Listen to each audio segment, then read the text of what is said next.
அருட்பெருஞ்சோதி அருட்பெருஞ்சோதி தனிப்பெரும் கருணை அருட்பெருஞ்சோதி.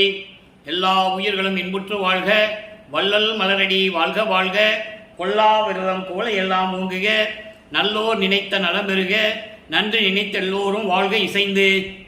உலக மக்களே, அறிவார்ந்த அன்பர்களே, ஆன்மநேய ஒருமைப்பாடுடைய அன்பர்களே, அருட்பெருஞ்சோதி ஆண்டவருடைய திருவிளையாடலை பார்த்து கொண்டிருக்கிறோம். அருட்பெருஞ்சோதி ஆண்டவர் ஆதியும் அந்தமில்லா தோன்றிய இறைவன், சுயமாக தோன்றிய இறைவன்.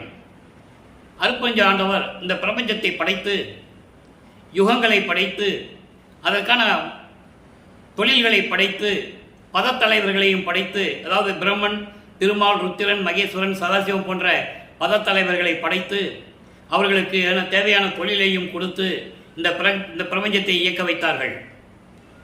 இந்த பிரபஞ்சம் தோன்றிய காலத்திலிருந்தே சமயங்களும் மதங்களும் மார்க்கங்களும் உருவாகிவிட்டன. இந்த 4 யுகங்களுக்குமே கிரேத யுகம், திரேத யுகம், துவாபர யுகம், கலியுகம், இந்த 4 யுகங்களுக்குமே ஆயுள் காலம் உண்டு.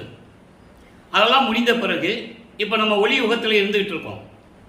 அப்போ இந்த 4 யுகங்களிலும் ஏற்பட்ட சமயங்கள், மார்க்கங்கள், மதங்கள், இதை உருவாக்கிய தலைவர்கள் எல்லாம் தங்கள் கருத்துக்களுக்கு ஏற்றபடி தங்கள் உள்ளத்தில் என்ன தோன்றியதோ தங்களுடைய கர்த்தாக்களை, அவர்கள் யார் என்று இறைவன் நினைத்து கொண்டிருந்தார்களோ அவர்களை உருவப்படுத்தி அதற்கேற்ற ஆலயங்களை அமைத்து, வழிபாட்டு முறைகளை அமைத்து மக்களை வழிபட செய்து விட்டார்கள். அன்று முதல் இன்று வரை மக்கள் சமயங்களிலும் மார்க்கங்களிலும் மதங்களிலும் கூறப்பட்ட நெறிகளை பின்பற்றி கொண்டு அவர்கள் கருத்துக்கேற்றபடி அவருடைய சுதந்திரத்தின் அடிப்படையில் அவர்கள் நினைத்த கடவுளை வழிபட்டு கொண்டிருக்கிறார்கள். இந்த நிலைகள் மாற வேண்டும். எல்லாமே ஆயுள் காலம் முடிந்து விட்டது. அப்போ இந்த உலக மக்களுக்கென்று ஒரு ஆன்மீக வழி வேண்டும், ஆன்மீக பாதை வேண்டும். அப்போ அருட்பெருஞ்சாண்டவர் சுத்த சன்மார்க்கத்தை நிறுவி அதை உருவாக்கி தன்னுடைய மகன் செல்வப்பிள்ளையின் கையிலே கொடுப்பதற்காக தனது மகனை, ஒரு ஆண்மகனை வளர்த்து செல்வப்பிள்ளை என்று பெயரிட்டு வளர்த்து கொண்டிருக்கிறார். இதற்காகவே அது திருவட்பாவில் கண்ட உண்மை. அதுக்கான விளக்கங்களை நம்ம பார்த்துட்டோம். அப்போ அந்த மகனிடம் ஒப்படைப்பதற்காக தன் மகனை சமயங்களிலும் மதங்களிலும் மார்க்கங்களில் ஈடுபட செய்து இந்த உலகியலிலே இருக்க வேண்டும் என்பதற்காக 1823ஆம் ஆண்டு தொடங்கிய திருவிளையாடல் 30/1/1874 இரவு 12 மணி வரையிலும் அந்த திருவிளையாடல் தொடர்கிறது. தனது மகனை இந்த உலகிலே பூலோகத்திற்கு கொண்டு வந்து ஒரு தாயின் வழியாக மருதூர் என்ற கிராமத்திலே வசித்த ராமையா பிள்ளை, சின்னையம்மையார் என்ற தம்பதிகளுக்கு மகனாக பிறக்க செய்து, அதாவது வருவிக்க செய்து, பிறக்க செய்துன்னு சொல்லக்கூடாது, வருவிக்க செய்து. உலகில் அப்படிதான் சொல்லுவாங்க, பிறந்தார்னு சொல்லுவாங்க. அவர் வருவிக்க உற்றவர், இறைவனால் வருவிக்க உற்றவர். அப்போ வருவிக்க செய்து அந்த தாயின் கருவறையிலே இருக்கும்போது என்ன திருவிளையாடல் நடந்தது என்பதையும் நாம் பார்த்து விட்டோம். அந்த தாயின் கருவறையிலே இருக்கும்போது கருவறை இருட்டாக இருக்கிறதே என்று நினைக்கும் போது தனது தந்தை அருட்பெருஞ்சாண்டவர் அங்கே மகனுக்கு ஒளி காட்டியதையும் வெளிச்சம் காட்டியதையும், பசி எடுக்கிறதை என்று பிண்ட வடிவத்தில் இருக்கின்ற நமது குழந்தை இறைவன் பிள்ளைப்பெருமான் அவர்கள் கூறிய போது தன் மகனுக்கு அங்கே சென்று அருளமுதம் ஊட்டியதையும், அதன் பிறகு உடம்பு புழுக்கமாக இருக்கிறதை, காற்று வரவில்லை என்று தன் தந்தையிடம் சொல்லும்போது தென்றல் காற்று, அமுத காற்று வீசியதையும் எல்லாமே இறைவனுடைய திருவிளையாடலை நாம் பார்த்து விட்டோம். அதன் பிறகு குழந்தை பருவத்திலே தில்லைக்கு எடுத்து சொல்லும்போது ஏதோ திருவிழாவுக்கு எடுத்து சொல்கிறாங்க. உலகிலே எல்லாமே சிதம்பரத்துக்கு அந்த திருவிழாவுக்கு போவாங்க.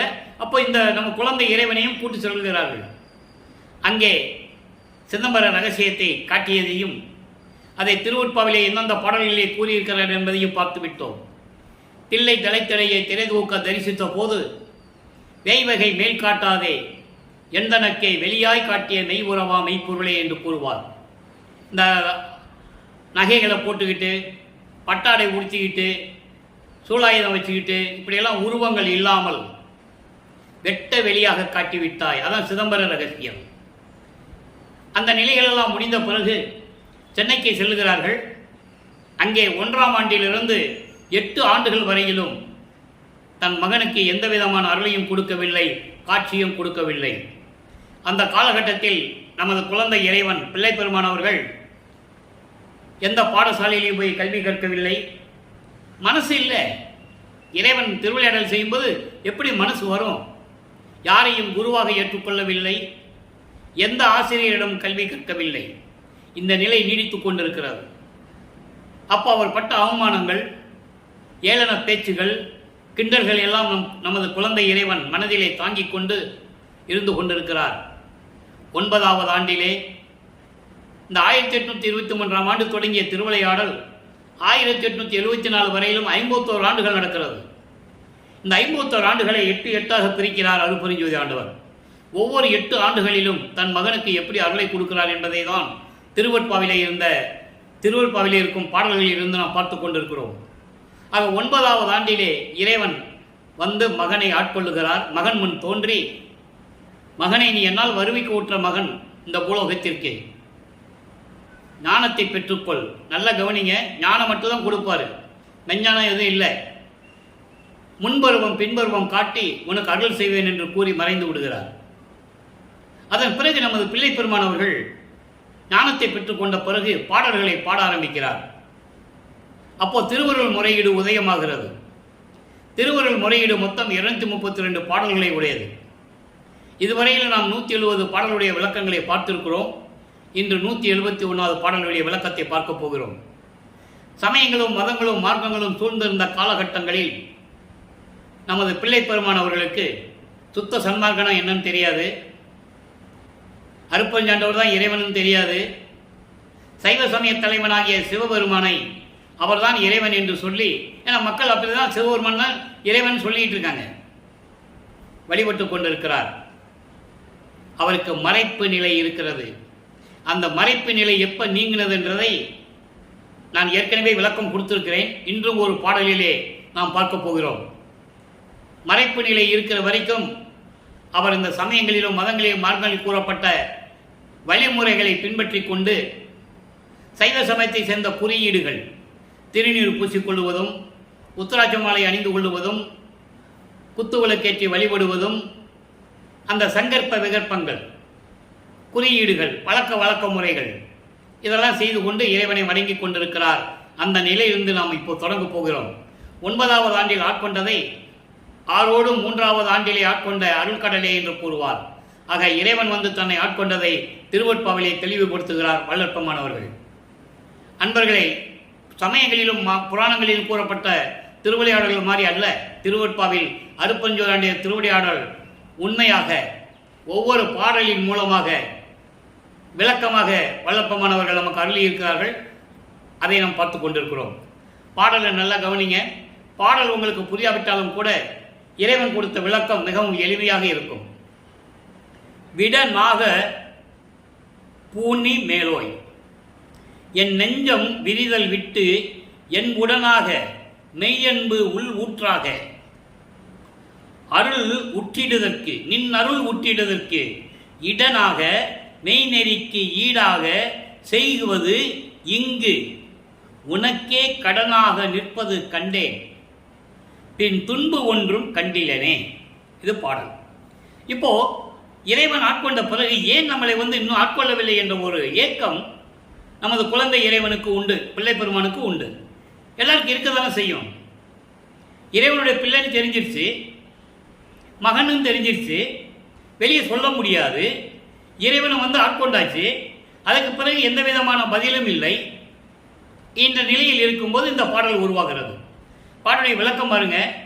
கொடிய விஷமுடைய நாகப்பாம்பை ஆபரணமாக அணிந்து கொண்ட ஒப்பற்ற இறைவனை உலகியலில் அலைந்து உன்னால் வருவிக்க உற்று, ஒரு தாயின் வழியாக உன்னால் இந்த பூலோகத்திற்கு வருவிக்க உற்று இந்த உலகிய வாழ்க்கையில் ஈடுபட்டு அலைந்து என் மனம் துன்பப்படுவதை விட்டு என் மனம் என்னுடன் உண்மையாக அன்பு வெள்ளம் ஊற்றெடுத்து மகிழ்ச்சியாக இருப்பதற்கும் உன்னுடைய அருள் பெறுவதற்கான இடமாகவும் உண்மையான வழிகளில் நடப்பதற்கும் இந்த பூலோகத்தில் இப்பொழுதே எனக்கு அருள்வது உனது கடமையாகும். மனம் அலைவாய்ந்து கொண்டிருக்கிறது. இப்போ வள்ளற்பெருமானவர்கள் 2வது எட்டில் இருந்து கொண்டிருக்கிறார். முதல் எட்டில் ஒன்றுமே இல்லை. 9வது ஆண்டிலிருந்து 16 ஆண்டுகளுக்குள் இருக்கிற நிலையை அவர் சொல்லுகிறார். அப்போ நீ ஆட்கொண்டு விட்டாய், என் மனம் ஒரு நிலையில் இல்லை. இந்த மனதை அடக்க வேண்டும். அப்ப இந்த மனம் உன்னுடைய அருளை பெறுவதற்காக ஒரு உண்மையான இடமாக இருக்க வேண்டும். நல்ல வழியில் நடப்பதற்கும் இந்த பூலோகத்தில் இப்பொழுதே, அதான் இங்குன்னு சொல்ற, இந்த பூலோகத்தில் இப்பொழுதே எனக்கு அருள்வது உனது கடமை.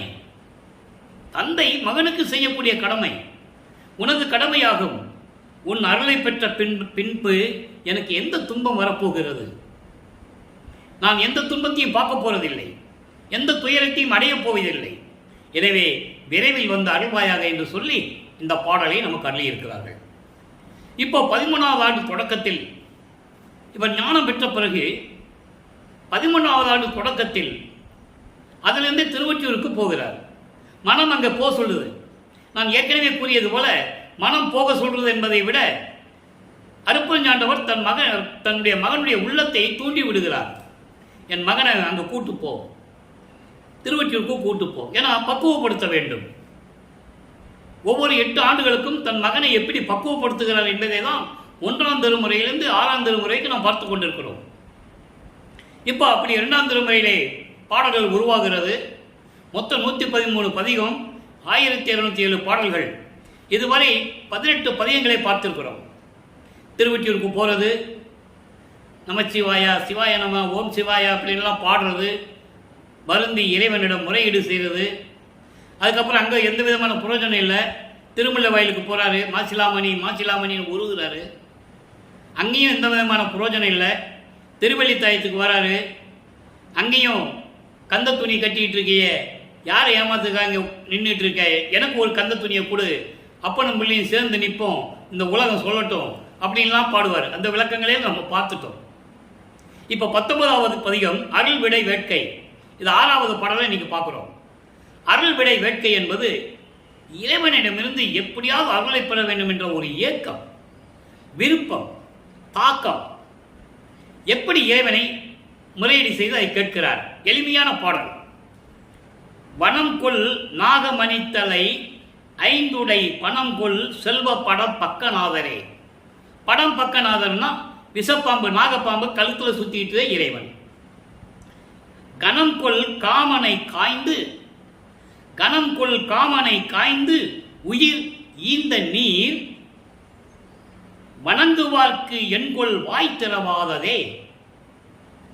அருமையான பாடல். 2 வரி தான் விளக்கமாக அருமையா இருக்கும்.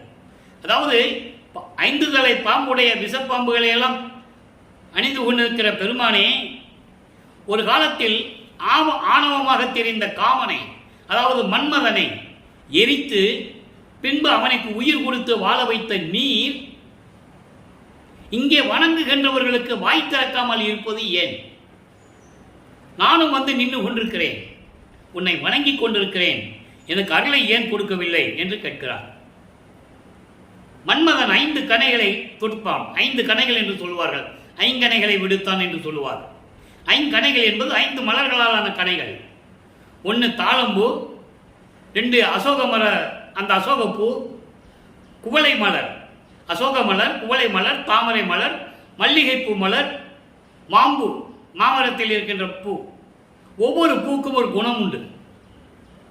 ஒவ்வொரு பூக்கும் ஒரு குணம் உண்டு. அது மன்மதன் கையில் தான் அந்த கணைகள்லாம் இருக்கும். அதை இங்கே சொல்றாரு. அப்படி காமனை எரித்த நீ திருப்பி அவனுக்கு உயிரை கொடுத்து விட்டாய். அதே போன்று உன்னை வணங்குகிறவர்களுக்கு ஏன் அருளை கொடுக்க மாட்டேன்றாய்? வாய் கூட திறக்கிறது இல்லை. நான் வந்து முன்னால் நின்றுட்டு இருக்கேன், என்னன்னு கூட கேட்கறது இல்லை. ஏன் வந்த, எதுக்கு வந்த, நீ ஏன் ஒன்றுமே கேட்கறது இல்லை. இதெல்லாம் பாடலில் நிறைய விளக்கங்கள் நம்ம பார்த்துருக்கோம். ஒவ்வொரு பாடல் மூலமாக பார்த்துட்டு இருக்கோம். விரைவில் வந்து எனக்கு அருள்வாயாக என்று சொல்லி இந்த பாடலை நமக்கு அருள்விடை வேட்கையிலே கொடுக்கிறார். அங்கே ஒரு நிகழ்வையும் சொல்லுகிறார். பிரபஞ்சத்தில் ஏற்பட்ட ஒரு திருவிளையாடலையும், சிவபெருமானுடைய திருவிளையாடலையும் சொல்லுகிறார். காமனை எரித்தது, பின்பு அவனுக்கு நீ கருணையோடு உயிரை கொடுத்தது. இப்படி இருக்கின்ற நீ என்னை போன்றவர் வணங்குகின்றவர்களுக்கு ஏன் வாய் கூட திறந்து அருள் கொடையை கொடுப்பதில்லை, அருள் வாக்கு சொல்லுவதில்லை என்று கேட்கிறார். இப்ப காலங்கள் உருண்டு ஓடுகிறது. 3வது 8க்கு வருகிறார். 3/24 3ஆம் திருமுறை உருவாகிறது. 3ஆம் திருமுறை மொத்தம் 19 பதியங்களை கொண்டது. இதுவரை 14 பதியங்களை பார்த்திருக்கிறோம். இந்த 14 பதியங்களுடைய ஒரு சுருக்கம். ஏன்னா இன்னைக்கு புதுசாக இந்த பதிவு பார்க்குறவங்களுக்கு விளக்கம் வேணும்ல. இந்த 13 பதிகங்களிலும் இவர் திருவொற்றியூருக்கு போகிறது, கோயிலுக்கு நேராக தெருவில் நின்றுக்கிறது, தியாகராஜ பெருமானே பாடுறது, ஒரு பிரயோஜனம் இல்லை. அப்போ என்ன பண்ணுறாரு, தன்னுடைய மனக்குமுறலை, மன வருத்தத்தை ஒரு நாரையிடம் சொல்லி தூது அனுப்புகிறார். நீ போய் அவங்ககிட்ட போய் சொல்லு, என்னுடைய நிலையை பற்றி சொல்லுன்னு. நாரையும் போகும், திரும்பி பதில் வராது. கிளிகளையும் தூது அனுப்புவார், பதில் வராது. அப்போது அந்த நிலையில் வல்லபெருமான் இருக்கும்போது அவர் எங்கே போனாலும் நடந்து தான் போகணும். எந்த விதமான அருளும் கிடையாது. திருவொற்றியூருக்கு போனாலும் சரி, திருமுல்லை வயலுக்கு போனாலும் சரி, திருவள்ளித்து போனால் நடந்து தான் போகணும். அப்போ தத்துவ சித்தி பெறலவர், ஏம சித்தியை கூட அவர் பெறலை. நல்லா கவனிச்சிட்டே வரணும் நீங்கள். அப்போ இந்த நிலையில் இருக்கும்போது இவர் என்ன பண்ணுறாரு, இந்த 18 பதியங்களே அந்த மாதிரி பதியங்களை பார்க்குறாரு. அப்புறம் ஒரு குறைச்சி பின்னிட்டு போய் ஜோசியம் கேட்பார், எப்போ வருவார், என் கூட எப்போ சேர்ந்துக்குவார் அப்படின்னு தன்னை ஒரு பெண்ணாக உருவகப்படுத்தி, தன்னை தலைவியாகவும் இறைவனை தலைவனாக உருவப்படுத்தி அந்த பாடலெல்லாம் விளக்கங்களை நம்ம பார்த்துட்டோம். இன்னைக்கு 15வது பதிகம் ஜோதிட நாடல். ஒரு ஜோசியர்கிட்ட போய் தன்னுடைய மனக்குமுறலை சொல்லி, இறைவனுடைய நிலையை சொல்லி எனக்கு எப்போ அவர் வருவார் என்ற நிலை நீ ஜோசியம் பார்த்து சொல்லணும். பூநூல் அணிந்த உத்தமரேன்னு சொல்லுவார். பூநூல் அணிந்த ஜோசியக்காரரே, உன்னை நம்பி வந்திருக்கேன், உன்னை கேள்விப்பட்டு வந்திருக்கேன், நீ நல்ல உண்மையை உள்ளபடி சொல்லுவேன்னு பார்த்து சொல்லுன்னு ஒரு பதியத்தை உருவாக்கி இருக்கிறார். அதை நம்ம பார்க்கிறோம். அழித்து 3 பிள்ளைகளால் அகிலம் நடக்க ஆட்டுவிப்பார். ஜோசியர்கிட்ட போய் சொல்லுது. இவர் சொல்றார், தன்னை ஒரு பெண்ணாக உருவகப்படுத்தி சொல்றார். ஏன்னா அப்படிதான் அந்த பாடல் இருந்தால் கொஞ்சம் கலை நயத்தோடு இருக்கும் என்பதற்காக. ஏன்னா இவர் இறைவனை கணவன் என்று சொல்லுவார், நாயகன் என்று சொல்லுவார். அப்போ இவரை ஒரு பெண்ணாக உருவகப்படுத்தி பாடலை கொடுத்திருக்கிறார். வேற ஒன்றும் விஷயம் இல்லை. இப்போ அவர் சொல்றாரு, ஜோசியர்கிட்ட போய் எப்படிப்பட்டவர்னு சொல்றார். அழித்து 3 பிள்ளைகளால் அகிலம் நடக்க ஆட்டுவிப்பார். தெளித்து நதியை கங்கை, தெளித்த நதியை கூட சடையிருத்தும் தேவர். திருவால் ஒற்றியுள்ளார். கழித்து மாலை கொடுப்பாரோ. இவரை தன்னை பெண்ணாக உருவப்படுத்தியதனால் வந்து எனக்கு மாலை இடுவாரான்னு சொல்றாரு. அதுக்கு என்ன அர்த்தம்னா, எனக்கு வந்து அருளை கொடுப்பாரா, அந்த விளக்கத்தை பார்ப்போம். முதல்ல பாடலை படிச்சிருவோம். கழித்து மாலை கொடுப்பாரோ, கள்ளி எனவே விடுப்பாரோ, கள்ளி எனவே விடுப்பாரோ, ஒளித்து ஒன்று உரையீர். எதுவும் மறைச்சு சொல்லாத, ஒளித்து ஒன்று உரையீர், ஜோதிடம் பார்த்து உரைப்பீர், பூரி நூல் உத்தமரே. இது பாடல். இந்த பாடலில் இருக்கு பாருங்க, இந்த உலகம் இயங்க வேண்டும் என்பதற்காக 3 பிள்ளைகளை உருவாக்கினார். 3 பதத்தலைவர்கள், பிரம்மன், திருமால், ருத்திரன். 3 பேரை உருவாக்கி தெளிவா சொல்றாரு. பிரம்மனும் திருமாலும் ருத்திரனும் மகேஸ்வரனும் சதாசிவமும் அவர்களால் உருவானவர்கள் அல்ல, இவர் உருவாக்கியவர்.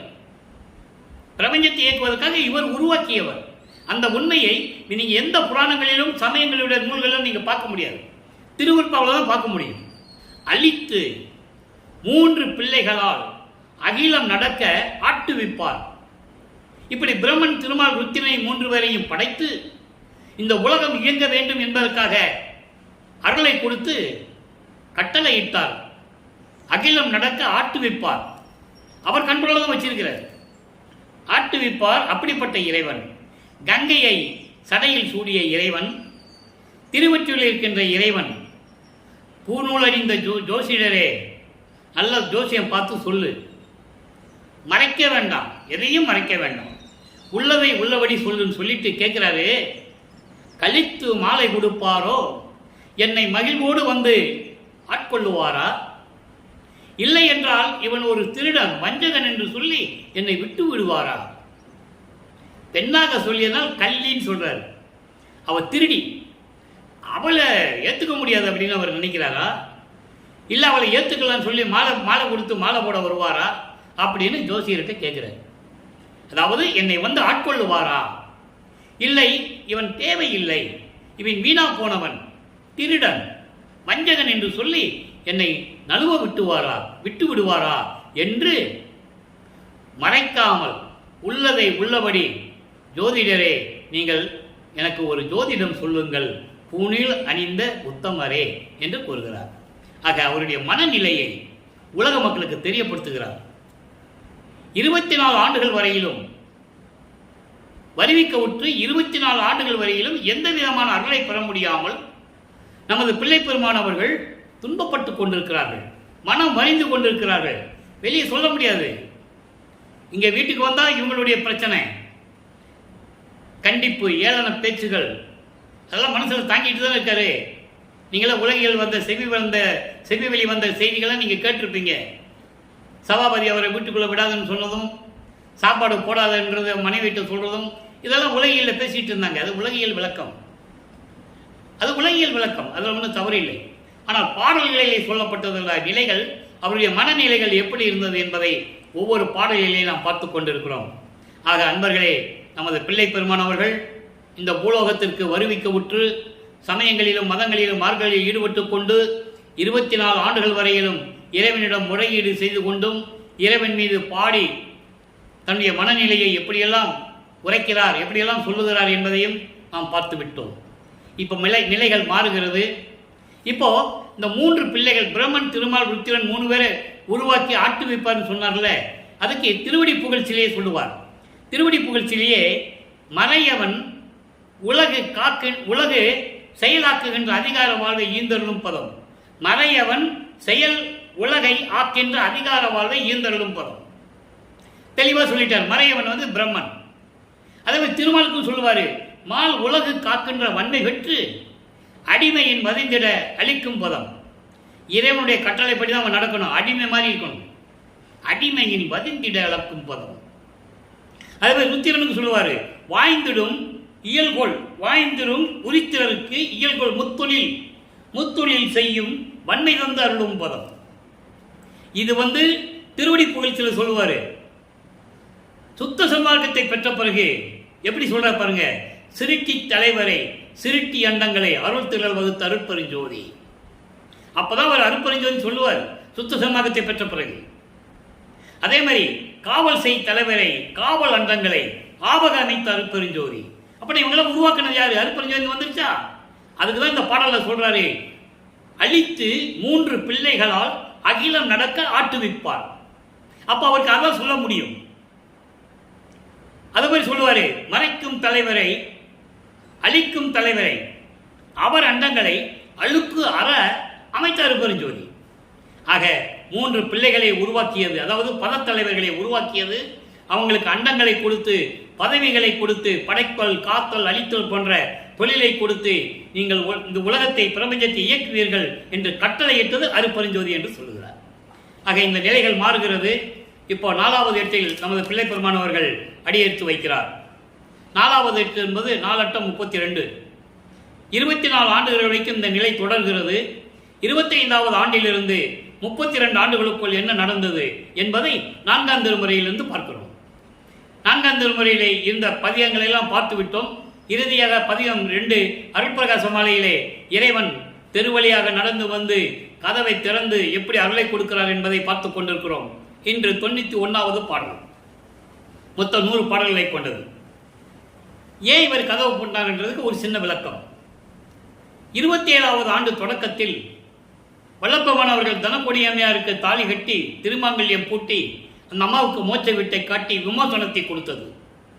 அப்ப அந்த கல்யாணத்தின் போது, அந்த திருமணத்தின் போது மண்டபத்திலே திருமணம் நடக்கின்ற இடத்திலே பிரம்மன், திருமால், ருத்திரன் போன்ற பத தலைவர்களும் தேவர்களும் சத்தர்களும் சக்திகள் எல்லாம் இவரை வாழ்த்துவதற்காக அமர்ந்து கொண்டிருக்கிறார்கள். இவர் பார்க்கிறாரு, இப்போ இந்த நிலை நடக்கும்போது அவருக்கு சுத்த சன்மார்க்கம் இருக்கிறது தெரியும், ஆனால் வாங்கலை இன்னும் இருக்கிறது தெரியும். அதற்கு முன்னால் இந்த திருவிளையாடல் இறைவன் சொன்ன இந்த கட்டளையை நிறைவேற்றணும். இது ஏற்கனவே விண்ணுலகத்தில் ஏற்பட்ட ஒப்பந்தம். அந்த பாலுடைய விளக்கத்தில் நம்ம பார்த்துட்டோம். தனக்குரிய மாதிரி இவர் தான் தாலி கட்டுன்றது ஏற்கனவே ஏற்பட்ட ஒப்பந்தம். அந்த நேரத்தில் இவர்கள்லாம் அங்கே இருக்கும்போது தன்னுடைய தந்தை அருட்பெருஞ்சோதி ஆண்டவரும் தாய் சிவகாமி வள்ளியும் வரவில்லை என்று அவர் மனம் எப்படி ஏங்கியது என்பதையும், அடுத்த அன்று இரவிலே இவர் எப்படியெல்லாம் அருளை கொடுத்து காட்சி கொடுத்து அவர்களை மணமக்களை வாழ்த்தினார்கள் என்பதை எல்லாம் பாடல்களிலே விளக்கம் இருக்கிறது. நாம் பார்க்க போகிறோம். சுருக்கத்தை சொல்கிறேன் முதல்ல, ஏன்னா இந்த திருவிளையாடல் சொல்லும்போது இந்த விளக்கத்தை சொல்லி ஆகணும். அதன் பிறகு இவர் உலக வாழ்க்கையை துறக்கிறார். வெள்ளாடை அணிந்து முக்காடு போட்டு எல்லாம் பண்ணி உலக வாழ்க்கையை துறக்கிறார். பற்றுகளை விடுகிறார். மண்ணாசை, பெண்ணாசை, பொன்னாசை என்ற உலக விடயங்களை வெறுக்கிறார். சரிய கிரிய யோகம் என்ற 12 நிலைகளை ஏற்கனவே கடந்து விட்டார். இனி தத்துவங்களை கடக்க வேண்டும், அந்தங்களை கடக்க வேண்டும். அதன் பிறகு சுத்த சிவஞான வழிக்கு சென்று சுத்த சன்மார்க்கத்தை பெற வேண்டும். அங்கே சாதா கல்வியை கற்க வேண்டும். இந்த நிலைகளெல்லாம் இப்போ வரப்போகுது. இப்போ என்ன பண்ணுறாரு? மன வெறுத்து போய் திருவொற்றிற்கு போனாலும் பிரயோஜனம் இல்லை, திருமுல்லை வயலுக்கு போனாலும் பிரயோஜனம் இல்லை, திருவள்ளித்தாயத்துக்கு போனாலும் பிரயோஜனம் இல்லை. இனிமே எங்கேயும் போகிறதில்லை. நடந்து நடந்து கால் தளர்ந்து போச்சு. பாட்டில் சொல்லுவார், நடந்து நடந்து கால் தளர்ந்து போச்சு. அப்போ அவருக்கு பறக்கிற சக்தி கிடையாது, நினைச்ச இடத்துல இருக்கிற சக்தி கிடையாது, நினைச்ச பல உருவங்களை இருப்பார், அந்த சக்தி அப்போ கிடையாது. சுத்த சன்மார்க்கத்தை பெற்ற பிறகுதான் வரும். இப்போ வருகிறார், கதவை சாத்திடுறாரு. சென்னையில் இருக்கும்போதே அந்த இருக்கிற வீட்டில் கதவை சாத்திடுறாரு, தாழ்பா போட்டுடுறாரு. இனிமேல் இறைவன் வந்தால் தாழ்பா திறந்துட்டு உள்ள வரட்டும் அப்படின்னு தாழ்பா போட்டுடுறாரு.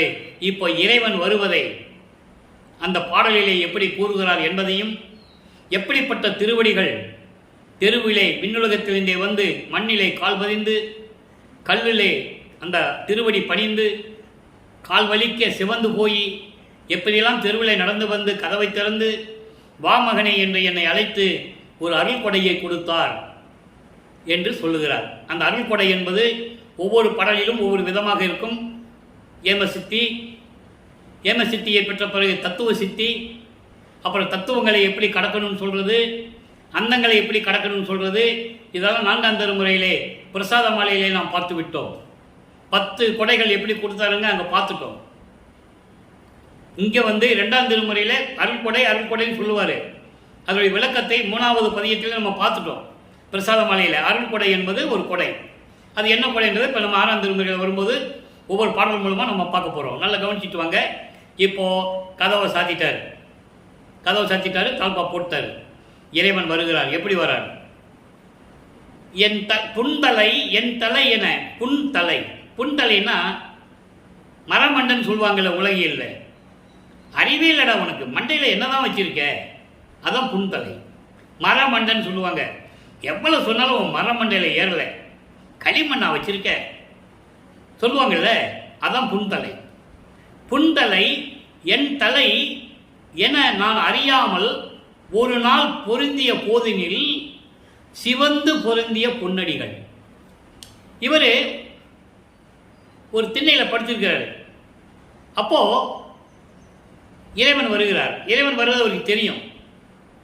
மகன் அங்கே படுத்திருக்கிறது அவனுக்கு தெரியும். 2 பேரும் டிராமா ஆடுறாங்க. திருவிளையாடல் தானே. இவர் இப்படி படுத்திருக்கும் போது தலை இந்த பக்கம் இருக்கு, நம்ம பிள்ளை பெருமான் அவர்கள். இறைவன் அந்த பக்கம் படுத்துக்கிட்டு தலையை அந்த பக்கம் வச்சு காலை தூக்கி இவர் தலை மேலே வைக்கிறார். இவர் தட்டி விடுவார், திருப்பி அவர் வைப்பார், இவர் தட்டி விடுவார். கோபம் தெரு அலைய வச்சான்ல, இந்த கோபம் அவர் இருக்க தானே செய்யும், நியாயமானது தானே. தட்டி விடுவார். 3வது வைக்கும்போது தட்டி விட முடியாது. இதை ஒரு பாடலில் சொல்லுவார். அப்படிப்பட்ட திருவடிகள்னு சொல்றார். அதாவது என்னுடைய தலை ஒரு புண்தலை, அதாவது எதுவுமே இல்லை, அறிவே இல்லாத தலை என்று நான் அறியாமல் இருந்த நேரத்தில் ஒரு நாள் நான் ஒரு இடத்திலே படுத்திருக்கும் போது என் தலைமையிலே வைத்து என்னை ஆசீர்வாதம் செய்த சிவந்த பொன்னடிகள், பொன்னான திருவடிகள் என்று சொல்றார். ஏன்னா அப்படிப்பட்ட திருவடிகள் தான் விண்ணுலகத்திலிருந்து மண்ணில் நடந்து கால் வலிக்க நடந்து கதவை திறக்கிறான்னு சொல்றாரு. நல்லா புரிஞ்சுக்கணும் நீங்க. அப்படிப்பட்ட திருவடிகள் இன்று அளவில், அதாவது இன்று அளவில்னா இன்று கூட அப்படிப்பட்ட திருவடிகள் இன்று கூட இரவில் நடந்து அப்படிப்பட்ட சிவந்த வருந்த நடந்த திருவடிகள் நான் இருக்கும் இடத்தை அடைந்து நான் பூட்டிய கதவை அவரே திறக்க செய்து, கதவம் திறப்பித்து திறக்க புரிந்து அவரே திறக்க செய்து அங்கு அன்போடு மனம் மகிழ வாமகனே என்று அழைத்து என் கையில் ஒன்று கொடுத்தாய். கதவை திறக்கிறாரு, உள்ள வரல, ஒரு கால் உள்ளே இருக்கும், ஒரு கால் வெளியே இருக்கும். அருப்பெருஞ்சாண்டவர் கால் வலது கால் உள்ளே இருக்கும், இடது கால் வெளியே இருக்கும். ஏன்னா இவர் எப்படி பிளான் பண்ணியிருக்காருன்னா, வளர்ப்பமான் நமது பிள்ளை பெருமான்களை உள்ளே வந்துட்டான்னா பூட்டிடணும், வெளியே விடக்கூடாது. அப்போ இவருக்கு அன்பு கட்டுப்பட்டு வெளியே போக முடியாது. வெளியே போகலைன்னா மற்ற பிரச்சனைகள் இன்னும் திருவிளையாடல் நிறையா இருக்குது, நடத்த முடியாது. அதனால் அவருக்கு தெரியும். அதனால் ஒரு கால் உள்ளே வச்சு ஒரு கால் வெளியே வச்சு நின்றுட்டு இருக்கிறாரு. அங்கே கூப்பிடுறாரு, வா மகனே என்று அன்போடு அழைத்து என் கையில் ஒன்று கொடுத்தாய். ஒன்று என்பது அருட்படை. என்ன அருட்படைன்றது இப்போ நம்ம பின்னால் பார்க்க போகிறோம். மன்னவா, என் பெருங்கருணை வன்மையை என்ன என்பேன்? இந்த கருணையை நான் என்னவென்று சொல்லுவேன்? பொன்றல் இல்லா, பொன்றல் இல்லா. பொன்றல் இல்லாத என்பது குற்றம் இல்லாத, எந்த விதமான குறையும் இல்லாத சித்தர்களும் முத்தர்களும் வணங்குகின்ற அங்கே சத்தியஞான சபையில் என் தோள்களோடு திருவிளையாடல் செய்து கொண்டு அருள் நடனம் செய்து கொண்டிருக்கின்ற ஒளி மாமணியே. தெளிவாக சொல்றாரு. இப்போ சிவபெருமானே நமச்சிவாயா சிவாய நம்மளால இப்போ சொல்ல மாட்டார். ஏன்னா தெரிஞ்சு போச்சு அவருக்கு. சுத்த சன்மார்க்கத்தை வாங்க போகிறோம், சமயங்களையும் மதங்களையும் மார்க்கங்களையும் நெறிகளை விட்டுட்டாரு, திருநீர் பூசதை விட்டுட்டாரு, உத்திராட்ச மாலையை போட்டதை விட்டுட்டாரு. போட்டு அதை விட்டு பிறகு தானே வெள்ளாடை அணிந்து கொள்ளுகிறார். நல்லா புரிஞ்சுங்க. நீங்கள் வல்லப்பமான என்ன சொல்கிறாருன்னா, நீங்கள் சமயங்களிலும் மதங்களிலும் மார்க்கங்களிலும் இருக்கும்போது அதனுடைய குறியீடுகளையும் சங்கற்ப விருப்பங்களையும் நீங்கள் செய்து கொண்டிருக்கலாம். அது உங்களுடைய சுதந்திரம். சிவபெருமான் என்று சொல்லி திருநீர் பூசிக்கொள்ளலாம், நடராஜன் என்று சொல்லி திருநீர் பூசிக்கொள்ளலாம், சொக்கநாதன் தியாகராஜ பெருமான் நீ யாரை எப்படி வேணால் பேரை வச்சு நீ பூசிக்கலாம். ஆனால் அருட்பெருஞ்சோதி என்று சொன்னால் அந்த குறியீடுகள் இருக்கக்கூடாது என்பதை தெளிவாக திருநூற்பாலை கூறியிருக்கிறார்கள். 2ஆம் திருமுறையில் சொல்லுவார், நீ திருநூறு பூசணும்னு சொல்லுவார். அது அவருக்கு அப்போ காலத்தின் கட்டாயம், சொல்லிதான் ஆகணும். அவர் நல்லா புரிஞ்சுக்கிட்டீங்க. அதை வச்சுக்கிட்டே இன்னும் பலரும் மேடையில் பல விதமாக பேசிகிட்டு இருக்காங்க. அவர் பூசினவர் தான்ப்பா, அவர் பூசினவர் தான்ப்பா, பூசினார்னு அதை உண்மையை அவரே சொல்கிறாரே, அதை யாரும் மறுப்பதற்கில்லை. ஆனால் அந்த நெறிகளில் அந்த சங்கற்ப விகற்பங்களில் இருக்கும்போது செய்யலாம், தப்பில்லை. ஆனால் சுத்த சன்மார்க்கத்துக்கு வந்த பிறகு அருட்பெருஞ்சோதி என்று சொன்னால் செய்யக்கூடாது. அது உச்ச நீதிமன்ற தீர்ப்பே இருக்கு. ஒரு அன்பர் கஷ்டப்பட்டு வாழ்க்கையில் சம்பாதித்த பணத்தை எல்லாம் செலவழித்து உச்ச நீதிமன்றத்துக்கு போய் போராடி அந்த தீர்ப்பை வாங்கி கொண்டு வந்திருக்கிறார். அந்த பிறகுதான் சத்தியஞான சபையில் திருநீர் கொடுத்துறது நிப்பாட்டினாங்க. இன்னும் சித்தி வளாகம் மற்ற இடங்கள்ல நடக்குது. நிறுத்தணும் முடியல அவங்களால. நல்லா புரிஞ்சுக்கிட்டீங்க. அந்த விளக்கத்துக்கு நம்ம போக வேண்டாம். ஆனால் திருவெட்பாவில வல்லற்பெருமான் கூறியதை மக்களுக்கு கண்டிப்பாக சொல்ல வேண்டும். இது வள்ளலார், இந்த வள்ளலார் மொழியினுடைய கடமை. என்னை ஆட்கொண்டு 6 திருமுறைக்கு விளக்கங்கள் கொடுத்து அதை எழுத வைத்து 3 ஆண்டுகளாக நான் எழுதி மூட்டை கட்டி வச்சிருக்கேன். அந்த விளக்கத்தை உங்ககிட்ட நான் பேசிட்டு இருக்கேன். நான் தமிழ் இலக்கணம் இலக்கியம் படித்தவன் அல்ல. ஆனால் வல்லற்பெருமான் நமது இறைவன் கூறிய கருத்துக்களை மக்களிடம் தெளிவாக சொல்ல வேண்டும். அதன் கடமை எனக்கு இருக்கிறது. நான் வெளிநாடுகளில் பேசியிருக்கேன், மலேசியாவில் பேசியிருக்கிறேன், ஆந்திரா கர்நாடகா போன்ற மாநிலங்களில் பேசியிருக்கேன், தமிழ்நாட்டிலும் பேசியிருக்கிறேன். ஆனால் உண்மையை பேசுவதனால் வாய்ப்புகள் இழந்திருக்கிறேன். வெளியிலே மேடைகளிலே பேசக்கூடிய வாய்ப்பை நான் இழந்திருக்கிறேனே தவிர, ஆனால் இறைவனுடைய புகழை தினமும் 1 மணி நேரம் இறைவனுடைய திருவிளையாடலை யூடியூப் மூலமாக பேசிட்டு இருக்கேன். அதை யாரும் தடுக்க முடியாது இல்லையா? ஏன் சொல்றேன்னா, உண்மையை சொல்லும்போது மற்றவர்களுக்கு கசக்கும். திருவெட்பாவில் இருக்கிற உண்மைகளே மக்களுக்கு சொல்லணும்ல, அப்போதான் உங்களுக்கு தெரியும் சுத்த சன்மார்க்கம் என்னன்னு தெரியும். சரி, இது ஒரு பக்கம் இருக்கட்டும். இதெல்லாம் பேசணும், பேசிக்கிட்டே இருக்கலாம். இது ஒரு பக்கம் இருக்கட்டும். இப்போ 32 ஆண்டுகள் முடிந்து விட்டது. இப்போ சமயங்களையும் மதங்களையும் மார்க்கங்களையும் திறந்து விட்டு வெள்ளாடை அணிந்து கொண்டு சுத்த சன்மார்க்கத்தை வாங்குவதற்கு சுத்த சிவஞான வெளிக்கு சென்று கொண்டிருக்கிறார். தத்துவங்களை கடந்து சென்று கொண்டிருக்கிறார்.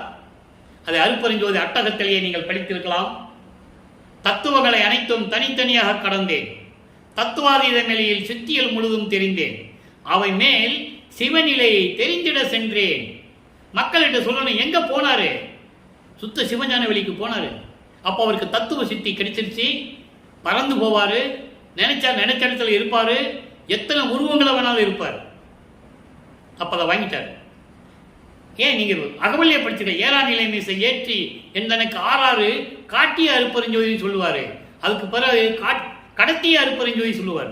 7ஆம் நடுநிலை ஏற்றி என்னை ஈண்டு எந்தனையே 6 கடத்திய அருட்பெருஞ்சோதி.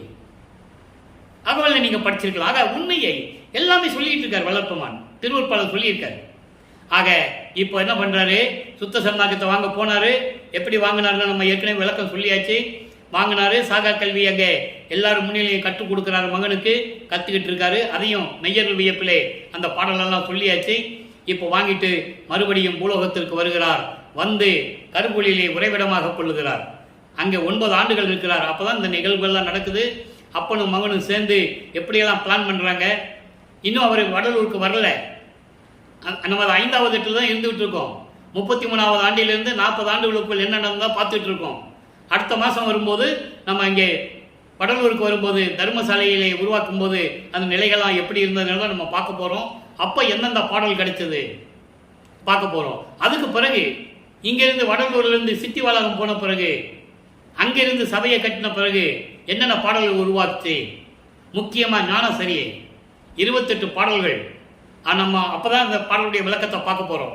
அதுக்கு இன்னும் நாட்கள் இருக்குது. இப்போ மறுபடியும் வந்துட்டாரு. பூலோகத்துக்கு வந்த பிறகு திருவருட்பேர் என்ற பதிகத்திலே 8வது பாடலை பார்க்க போகிறோம். ஒவ்வொரு பதிகமாக பார்த்துட்டு இருக்கோம். நீங்கள் பதிவை பார்த்தீங்கன்னா இன்னைக்கு 166 பதிகம்னு நினைக்கிறேன். திருமலையாடலே 166 பதிகம் நம்ம போட்டுக்குவோம். இன்னும் போட வேண்டியிருக்கு, இன்னும் நிறைய இருக்கு. அதுக்கு முன்னால் நான் அருட்பெருஞ்சோதி ஆண்டவருடைய அதாவது திருவருட்பாவுடைய விளக்கங்கள் எல்லாம் நான் கொடுத்துருக்கேன். 4 வருடங்களாக திருவருட்பாவின் விளக்கங்கள்லாம் நம்ம யூடியூப்ல இருக்கு. நீங்க போய் பார்த்துக்கலாம். நம்ம யூடியூப் சேனல் தட்டிங்கன்னா வந்துடும். இப்போ திருவருட்பேர் சொல்றாரு பாருங்க. 5 ஊனும் அருந்தாமல். நல்லா கவனிக்கணும். வல்லப்பமான் சாப்பிட்டாரு சாப்பிட்டாரு சாப்பிட்டாருன்னு சொல்லுவாங்க. அவர் பாடல தெளிவா சொல்றாரு. இறைவன் என்னை ஆட்கொள்வதற்கு முன்னால் நான் உண்ட உணவெல்லாம் தானாகவே அமுதமாயிற்று என்று சொல்லுவார். அதன் பிறகு சுத்த சன்மார்க்கத்தை பெற்ற பிறகு இறைவன் கொடுத்த அருளமுதம் உண்டேன் என்று சொல்லுவார். மதிமண்டலத்து அமுதம். பசின்னு சொன்னாலே உச்சியிலிருந்து உள்நாக்கு வழி அமுதம் சுரந்துடும், பசி தீர்ந்துடும். அவர் சாப்பிடணும் அவசியம் இல்லை, குளிக்கணும்னு அவசியம் இல்லை, தூங்கணும்னு அவசியம் இல்லை. ஒவ்வொரு பாடலையும் நம்ம பார்த்துட்டு இருக்கோம். சித்தி உலகத்தில் இருக்கா சமையல் ரூமு, குளியல் ரூமு, படுக்கிற ரூம் இருக்கா? இல்லை. சத்தியஞான சபையில் இருக்கா? இல்லை. கருங்குழியில் இருந்ததா? இல்லை. அவர் இப்போ எப்படி சாப்பிட்டாரு யோசிக்கணும். இதை மக்களிடம் சொல்லலை யாரும். அவர் அருளமுதம் உண்டவர். அதை தான் பார்க்க போறோம். அதான் சொல்றாரு, 5 ஊனும் அருந்தாமல் ஆங்கு ஒரு சார் பஞ்சின் உழந்தை படுத்து அயர்ந்தேன். விஞ்சி அங்கு வந்தாய், என்னை தூக்கி மற்றொரு சார் வைத்து அமுது தந்தாய். அதான் முக்கியம்.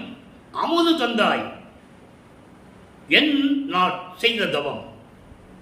அதாவது ஐயோ பசிக்குதே பசிக்குதேன்னு சொல்லி சாப்பிடாம பயந்து சாப்பிடாம நான் ஒரு திண்ணையில் படுத்திருந்தேன்.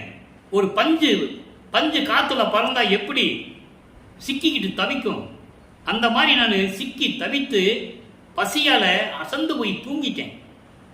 அப்போ இறைவன் வந்து என்னை தூக்கி எடுத்து அணைத்து இன்னொரு இடத்துல படுக்க வைத்தார். அமுதம் கொடுத்தார், உண்டேன். என்ன தவம் செய்தனோ தெரியவில்லை என்று சொல்லுகிறார். இது வந்து விளக்கம், சுத்த சன்மார்க்க விளக்கம். நான் சாப்பிடாமல் இருக்கும்போது, நான் பசி என்று சொல்லும் போதெல்லாம் என் தந்தை வந்து அமுதம் கொடுத்தார். ஒரு இடத்துல ஊட்டினார் கூட சொல்லுவார். இவர் வேண்டாம் மறுப்பார். சாப்பிடு மகனை சொல்லி அந்த அமுதத்தை ஊட்டுவார். அந்த பாடல் விளக்கெல்லாம் நம்ம பார்த்துருக்கோம். திருவருட்பாவில் இருக்குது, யாரும் மறுக்க முடியாது. விளக்கம் எடுத்து கொடுக்க தயாராக இருக்கிறேன். அப்போ அந்த அமுதத்தை உண்டிருந்து கொண்டிருந்தவர் சமயங்களிலும் மதங்களிலும் மார்க்கங்களிலும் இருந்து பஞ்சு போல உழன்று கொண்டு சாப்பிடுவதற்கு பயந்து சாப்பிடாமலே பசியோடு நான் படுத்திருந்த போது விரைந்து வந்து ஐயோ மகன் பசியோடு இருக்கிறாரேன் என்று சொல்லி என்னை தூக்கி எடுத்து அணைத்து அமுது கொடுத்தார். அற்புதம். எதுலையும் எந்த புராணனை சமயங்களெல்லாம் இறைவனுடைய திருவிளையாடல் இப்படியெல்லாம் சொல்லியிருக்க முடியாது. வருவாங்க, தவம் இருப்பாங்க, தவத்தை வச்சு உனக்கு வரத்தை கொடுத்தன்னு சொல்லிட்டு போயிடுவாங்க. பிரம்மனாலும் சரி, திருமலா இருந்தாலும் சரி, ருத்திரனா இருந்தாலும் சரி, யாரை நினைச்சு தவம் இருக்கிறாங்களோ அவங்க வந்து தவம் இருக்கிறவங்களுக்கு வரத்தை கொடுத்துட்டு போயிடுவாங்க. அப்புறம் அந்த இம்சையை அனுபவிப்பாங்க, யோசிக்காம கொடுத்துட்டு போயிடுறது. அப்புறம் அந்த இம்சையை தாங்காம மறுபடியும் அருட்பெருஞ்சோதியிட்ட தான் போகணும், இப்போ அவர் தான் வந்து தீர்க்கணும். இப்படி நிறைய விஷயங்கள்லாம் இருக்கு. ஆனால் அருட்பெருஞ்சோதி யாரும் சொல்லலை, அதை நீங்கள் புரிஞ்சுக்கணும். இப்போ அந்த அந்த பாடலை முடிஞ்ச உடனே என்ன கைமாறு செய்ய பண்ணி ஒரு பதியம் உருவாகும். 87வது 8வது பாடல். நல்லா பாருங்க. தருண நிதியே, என் ஒருமை தாயே, என்னை தடுத்து ஆண்டு, நல்லா கவனிக்கணும், என்னை தடுத்து ஆண்டு வருண நிறைவில் சன்மார்க்கம் மறுவ புரிந்த வாழ்வே, நல் அருள் ஒளியே என சிறிதே அழைத்தேன். அழைக்கும் முன் வந்தே கருணை கொடுத்தாய், நிந்தனக்கு கைமாறி ஏது கொடுப்பேனே. இது பாடல். அதாவது இறைவனுடைய திருவிளையாடலையும் இறைவனிடந்து எப்படியெல்லாம் அருளை பெற்றார் என்பதையும் உலக மக்களுக்கு தெரிவிக்கிறார் பாடலின் மூலமாக. அது யாரும் மக்களுக்கு சொல்லலை. அதனால வளர்ப்பவனை பற்றி யாருக்கும் தெரியாது. ஒரே ஒரு விஷயம்தான் தெரியும், சாப்பாடு போட சொன்னார் பசிக்கு. உண்மைதான், மற்ற விஷயங்கள் யாரும் மக்கள்கிட்ட யாரும் சொல்லலை. அதாவது கருணை நிதியனா, தருண நிதியனா, சரியான நேரத்தில் வந்து அருளை கொடுக்கக்கூடிய அருள் செல்வமே, என் ஒருமை தாயே. ஒருமை தாய் என்பது அதாவது நீயும் நானும் வேறு வேறு அல்ல, ஒன்றுதான் என்ற நிலையில், பேரின்ப நிலையில் தாய் உள்ளம், தாய் அன்பு கொண்ட, தாய் உள்ளம் அன்பு கொண்ட இறைவனே, என்னை தடுத்து ஆண்டு, சமயங்களிலும் மதங்களிலும் மார்க்கங்களில் இருந்த நிலையை தடுத்து என்னை ஆண்டு 32 ஆண்டுகள் வரைக்கும் என்னை அதில் இருக்க செய்து, ஒரு தாயின் வழியாக வருவிக்க செய்து 32 ஆண்டுகள் வரையிலும் என்னை அங்கே இருக்க செய்து, அதுக்கப்புறம் தடுத்து என்னை ஆட்கொண்ட இறைவனே, சன்மார்க்கம் மறுவ புரிந்த, சொல்லிட்டாரா, சன்மார்க்கத்தை கொடுப்பதற்காக, அதையெல்லாம் தடுத்து எனக்கு சன்மார்க்கத்தை கொடுக்க வேண்டும் என்பதற்காக எனக்கு அந்த அருளை கொடுத்த என்னுடைய வாழ்வே, நல் அருள் ஒளியே என சிறிதே அழைத்தேன். சும்மா அருப்பெருஞ்சோதி சும்மா அழைச்சேன். நான் அழைப்பதற்கு முன்னாலேயே என் முன் வந்து எனக்கு கருணையை கொடுத்தாயே, உனக்கு என்ன கைமாறு செய்ய போகிறேன் என்று சொல்லி இந்த பாடலை நமக்கு அருளியிருக்கிறார்கள். அடுத்து உற்றது உரைத்தல். இப்போ எல்லாம் கொடுத்தாச்சு இல்லை, வாங்கினது சொல்லணும்ல. 8வது பாடல். நிலத்தை அடைந்த, நல்லா கவனிக்கணும், அவ்வளவும் இறைவனுடைய திருவிளையாடல். அதனால பாடலை சொல்லி உங்களுக்கு விளக்கம் சொல்லிட்டு இருக்கேன். இல்லைன்னா மனப்பாடமா அப்படியே சொல்லிட்டு போயிடலாம், அது நல்லது இல்லை. அப்ப திருவள்ளுவருடைய மகிமை மக்களுக்கு தெரியாது. நிலத்தை அடைந்த இடர் அனைத்தும் நிமிடத்து ஒழித்து நிலை பெற்றேன், வளத்தை அழியா வரம் பெற்றேன், மணிமன்று ஏத்தும் வாழ்வடைந்தேன், குலத்தே சமய புலி, சமய புலி சாக்கடை, குலத்தே சமய புலியத்தை விழுந்து இவ்வுலகம் குமையாது, நலத்தே சுத்த சன்மார்க்கம் நாட்டான் என்றேன், நாட்டகத்தே. பாடல். அதாவது இறைவனால் இந்த உலகத்திற்கு பூலோகத்திற்கு வருவிக்க செய்த நான் அடைந்த துன்பங்கள் அனைத்தையும் ஒழித்து நீக்கி, தடைகளை நீக்கி, ஒரு நிமிடத்தில் நீக்கி பேரின்ப நிலையை பெற்றேன், அருள் வளத்துடன் அழியா வரம் பெற்றேன், சத்திய ஞான சபையிலே வணங்கக்கூடிய வாழ்வு பெற்றேன். உலக மக்கள் எல்லாம் சமய புலியில் விழுந்து துன்பப்பட்டுக் கொண்டிருக்கிறார்கள். இந்த உலகத்தையும் உலக மக்களையும் அழியாமல் பாதுகாத்து எல்லா இன்பத்தையும் கொடுத்து சுத்த சன்மார்க்கத்தை நிலையாக பெற்றுக்கொண்டேன். ஆண்ட சன்மார்க்க மணிபெற என்னைத்தான் ஈன்று அமுதளித்த இனிய நற்றாயே. எங்கே? அருட்பெருஞ்சோதி அகவல். அகத்தை கருத்து புறத்தை வெளுத்திருந்த உலக அனைவரையும் சகத்தை திருத்தி சன்மார்க்கத்தை அடைவித்திட அவரும் இகத்தை பரத்தை பெற்று மகிழ்ந்திடுவதற்கென்றே என்னை உகத்தே இறைவன் வருவிக்க விட்டேன், அருளை பெற்றேனே. அதற்கான சான்று இது. சுத்த சன்மார்க்கத்தை பெற்றுக்கொண்டு நான் இந்த உலக மக்களையும் சமய குடியில் விழுந்து கிடந்த இந்த உலக மக்களை எல்லாம் எடுத்து நிமிர்த்தி இந்த எல்லா உலகங்களும் இன்புற்று வாழ வேண்டும் என்பதற்காக சுத்த சன்மார்க்கத்தை பெற்றுக்கொண்டேன். நாட்டகத்தே. நாட்டு என்ன? நாடு. நாடு என்ன? சுத்த சிவராஜ்யம். சுத்த சிவராஜ்யத்தில் அமைந்து கொண்டு அந்த ராஜ்யத்தை இயக்கிக் கொண்டிருக்கிறேன் என்று சொல்லுகிறார். அடுத்து பாருங்க, இன்பத்திறன். 92வது பதிகம் இன்பத்திறன். இன்னைக்கு 3வது பாடல். முதல்ல பாடலை படிச்சிடுறேன், அப்புறம் விளக்கம் சொல்றேன். அளந்திடும் வேத ஆகமத்தின் அடியும் நடு முடியும் அப்புறமும் அப்பாலும் அதன் மேலும் விளங்கி வளர்ந்திடும் சிற்றம்பலத்தை வயங்கிய பேரொழியே, மாற்றறியா பொன்னே, என் மண்ணே, கண்மணியே, தளர்ந்த எண்ணெய் அக்கணத்தே தளர்வு ஒழித்து ஆனந்தம் தந்த பெருந்தகையே, என் தனித்துணைவா, உளம் தரும் சம்மதமான பணியிட்டாய் எனக்கே. நல்லா பார்க்கணும், பிரபஞ்சத்தை இயக்குவதற்கு எனக்கு கட்டளையிட்டாய் என்று சொல்கிறார். முழு சம்மதத்துடன். உன் பணியே பணி, அல்லாஹ் என் பணி வேறு இல்லையே என்று சொல்கிறார். இந்த பாட்டுடைய விளக்கம் பாருங்க, சுருக்கமாக சொல்றேன். அதாவது உலகிலே சொல்லப்பட்ட அந்த வேதங்களும் ஆகமங்களுடைய முதல் நடு முடிவான விளக்கங்கள், இவற்றுக்கெல்லாம் மேலாக அப்புறமும் அதற்கு அப்பாலும் விளங்கிக் கொண்டிருக்கின்ற விளக்கங்களை எல்லாம் விளக்கி சிற்றம்பலத்திலே விளங்குகின்ற அருட்பெருஞ்சோதியே, அப்படிப்பட்ட இறைவனே, மாற்றறியா பொன்னே, என் மன்னவனே, என் கண்மணியே, சோர்ந்து போன என்னை, சமயங்களிலும் மதங்களிலும் வாழ்வில் இருக்கும்போது சோர்ந்து போன என்னை, தளர்ந்து போன என்னை, என் தளர்வையெல்லாம் நீக்கி, என் தலைவர்களெல்லாம் நீக்கி ஆனந்தம் பொங்க பேரன்பத்தை கொடுத்த பேரின்பத்தை கொடுத்த பெருந்தகையே, அருட்பெருஞ்சோதியே, சுத்த சன்மார்க்கத்தின் தலைவனே, உள்ளம் தரும் சம்மதமான பணியிட்டாய் எனக்கே. உனது முழு சம்மதத்துடன் மகிழ்வுடன், மகனே, இந்த பிரபஞ்சத்தை இயக்குவாயாக என்று சொல்லி எனக்கு கட்டளையிட்டாயே, உன் பணியை நான் செய்கின்றேன். இந்த பணிதான் எனக்கு பணி. உன்னுடைய வேலை செய்வதுதான் எனக்கு பணி. எனக்கென்று தனியாக எதுவும் இல்லை என்று சொல்லி இந்த பாடலில் நம் அருகில் இருக்கிறார்கள். அடுத்து 94வது பதியம். இடையில ஒரு பதியம் இருக்கு, அது இப்ப சொல்ல வேண்டாம். சத்தியஞான சபையை உருவாக்கும் போது சிவயோக நிலைன்னு ஒன்று இருக்கும். சிவயோக நிலை, உத்தரஞான சிதம்பரம், இதெல்லாம் அப்புறம் தான் அந்த விளக்கங்கள் வரும். ஞான சரியை அப்பதான் வரும். அப்போ 94 அழிவுற அருள் வடிவ பேரு, அழியாத அந்த வடிவை, சுத்த தேகத்தையும் 3 தேகத்தையும் பெற்றது எப்படின்னு சொல்றார். இன்னைக்கு 2வது பாடல். விளங்குகின்ற சிற்றம்பலத்தில் அருள் நடனம் விளைகின்ற பெரு வாழ்வே. முதல்ல இறைவனை சொல்லணும், இறைவனுடைய திருவிளையாடலை சொல்லணும், அப்புறம் அவர்கிட்ட பெற்ற அருளை சொல்லணும். இந்த 3 இந்த பாடல்ல இருக்கும். கலங்கம் இல்லாதோர் உள்ளம் நடு விளங்கிய கருத்தனே. கருத்தன் என்பது அருட்பெருஞ்சோதி. அடியே நான் விளம்பி நின்றதோர் விண்ணப்பம் திருசெவி வியந்தருள் புரிந்தாயே. நான் கேட்டதையெல்லாம் உன் காதிலை கேட்டு எனக்கு கொடுத்தாயே. எப்படி கொடுத்தார்? எதை கொடுத்தாரு? உளம் கொள்ளி வடிவு இம்மையே மந்திர ஒளி வடிவமாறே.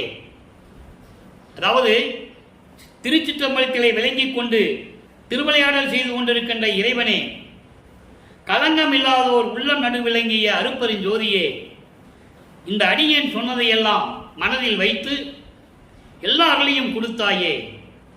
உள்ளம் தரும் உள்ளம் கொள்ளி வடிவு, அதாவது உன்னாலே வருவிக்க விட்ட அந்த மனித உடம்பு, எலும்புகளாலும் சதைகளாலும் நரம்புகளாலும் சூழப்பட்ட அந்த மனித உடம்பு. ஏன்னா ஒரு தாயின் வழியாக வருவிக்க விட்டதனால் மனித உடம்பு தான். ஆனால் இதை எப்படி மாற்றிவிட்டாய்? இந்த பூலோகத்தில் மந்திர ஒளிவ வடிவமாக ஆக்கிவிட்டாய். மந்திர ஒளி வடிவம் என்பது பிரணவ தேகம், சுத்த தேகம் என்பது பொன் தேகம், பொன் வடிவம், ஞான தேகம். இது மந்திர ஒளி பிரணவ தேகம், அது சாதா தலை ஞான தேகம். போகா புனல் சுத்த தேகம், வேகாக்கால் பிரணவ தேகம். இது பரதேகம், பரம்பர தேகம், பராபர தேகம். பர அறிவு, பரம்பரை அறிவு, பராபர அறிவு. பரஞானம், பரம்பர ஞானம், பராபர ஞானம். அதான் மெஞ்ஞானம், அதான் ஞான தேகத்துக்குரியது. அது அடுத்த பாடல சொல்லுவார். சுத்த தேகத்தை முதல்ல சொன்னாரு, அதை நேற்று பார்த்தோம். இன்னைக்கு பிரணவ தேகத்தை சொல்லிட்டாரு. மந்திர ஒளி வடிவம் என்பது பிரணவ தேகம். அடுத்து பேரருள் வாய்மையை உரைத்தல். இறைவனிட்டு இருந்த அருளை பெற்றதை உலக மக்களுக்கு சொல்லுவது. இன்னைக்கு 2வது பாடல். நல்ல கவனிங்க, அற்புதமான பாடல் நண்பர்களே.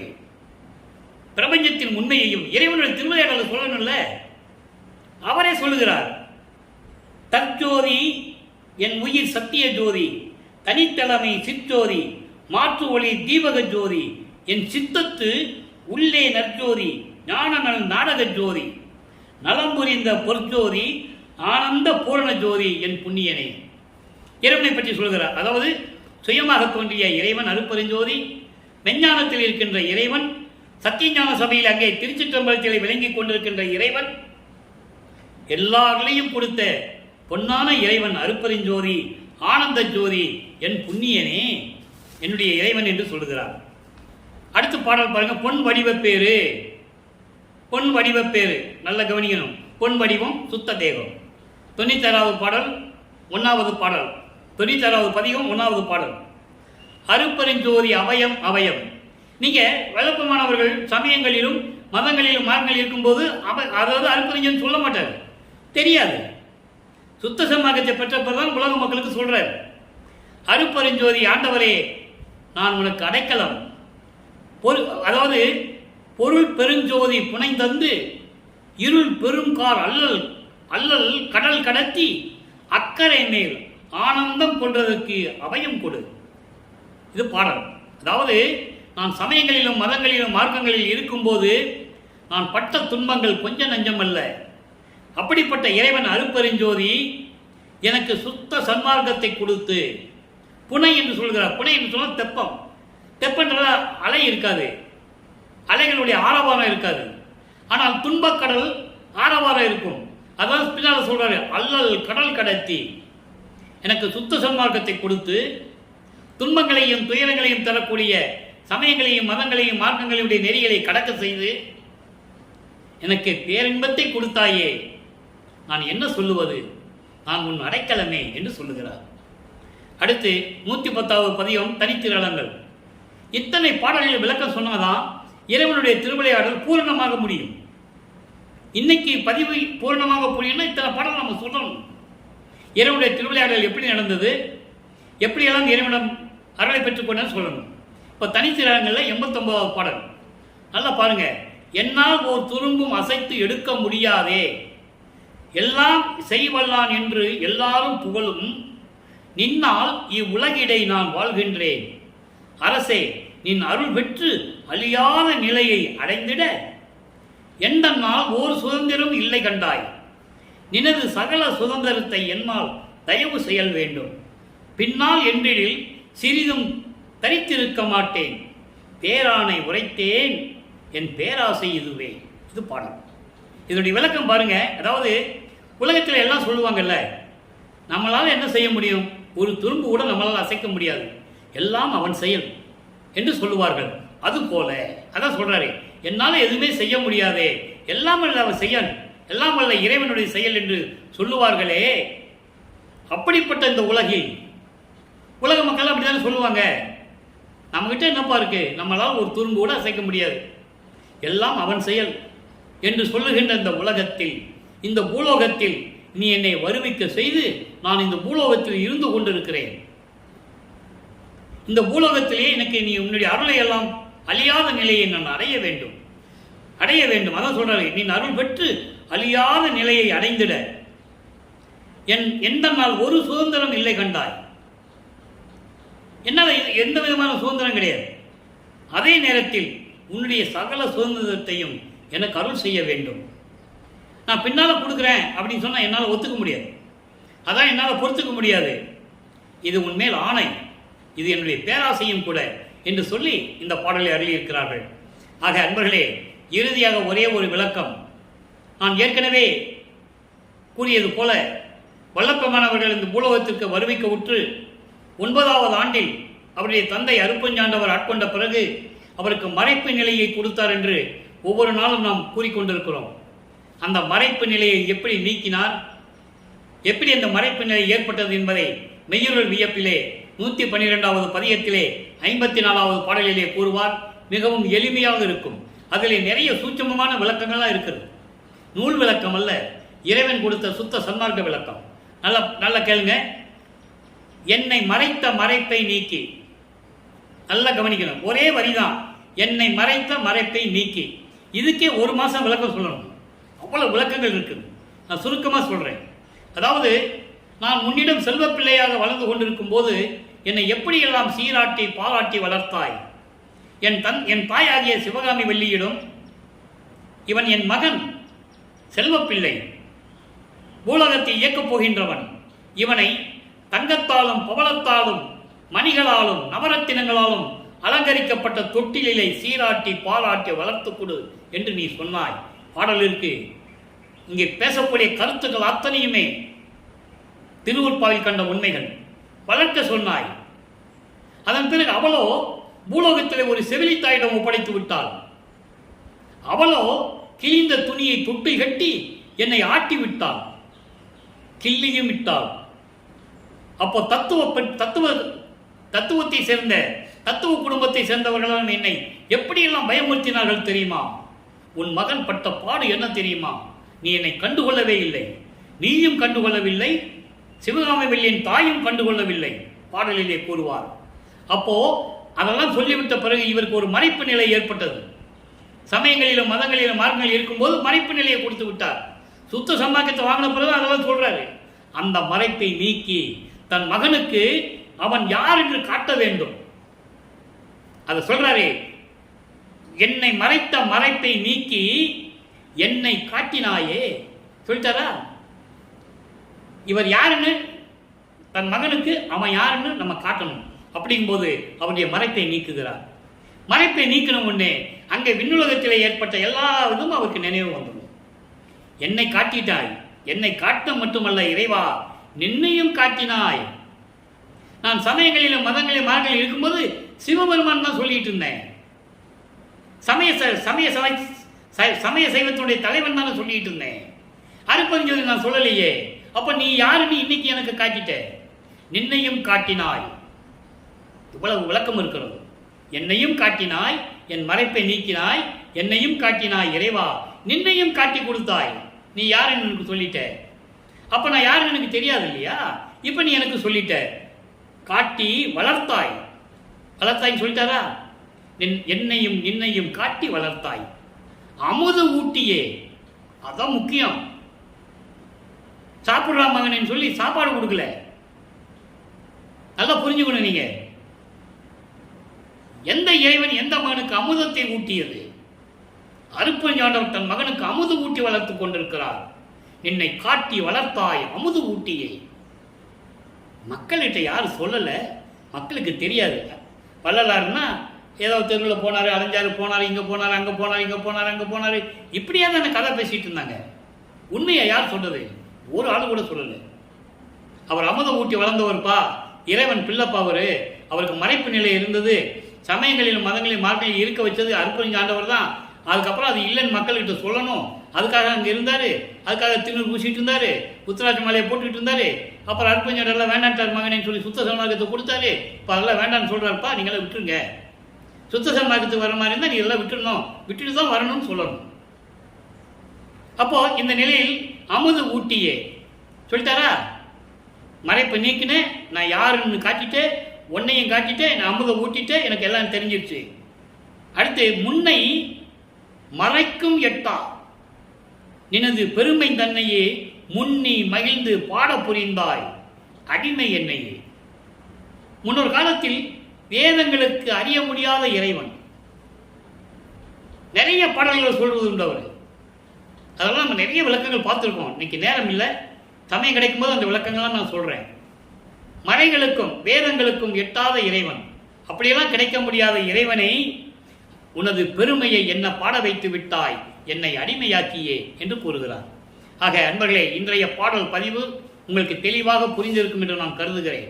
பாருங்கள், இறைவனுடைய திருவிளையாடல் எப்படியெல்லாம் நடந்தது, தனது மகனை எப்படியெல்லாம் இந்த பூலோகத்திற்கு வருவிக்க செய்தார், அதன் பிறகு எப்படியெல்லாம் மகனிடம் திருவிளையாடல் செய்தார், இறுதியாக எப்படியெல்லாம் அருளை கொடுத்தார் என்பதை நீங்கள் புரிந்து கொள்ள வேண்டும். எனவே அன்பர்களே, நீங்களும் சுத்த சன்மார்க்கத்தில் இணைந்து ஜோதி வழிபாடு செய்து சுத்த சன்மார்க்கத்தில் இருந்து கொண்டு சங்கற்ப விகற்பங்களை எல்லாம் விட்டு அந்த குறியீடுகள், திருநீர் பூசுவது, உத்தராட்சி மாலையை போடுவது, இந்த சமயங்களில் சொல்லப்பட்ட குறியீடுகளை எல்லாம் விட்டுவிட்டு ஜோதி வழிபாடு செய்து அருப்பெருஞ்சோதி அருப்பெருஞ்சோதி தனிப்பெருங்கனை அருப்பெருஞ்சோதி என்ற மகாமந்திரத்தை உச்சரித்து இறைவனுடைய அருளையும் செல்வங்களையெல்லாம் பெற்று இந்த வையகத்தில் நீங்கள் வாழ்வாங்கு வாழ வேண்டும் என்று இறைவனுடைய தயவாலையும் கருணையாலையும் இந்த வள்ளலார் ஊழியன் வாழ்த்தி வணங்கி விடைபெறுகிறேன். நன்றி, வணக்கம். மீண்டும் நாளை சந்திப்போம். நன்றி, வணக்கம். அருட்பெருஞ்சோதி அருட்பெருஞ்சோதி தனிப்பெருங்கருணை அருட்பெருஞ்சோதி. நாளையும் இறைவனுடைய திருவிளையாடல் தொடரும். கண்டு மகிழ்ந்து இறைவனுடைய அருளை பெற்றுக் கொள்ளுங்கள்.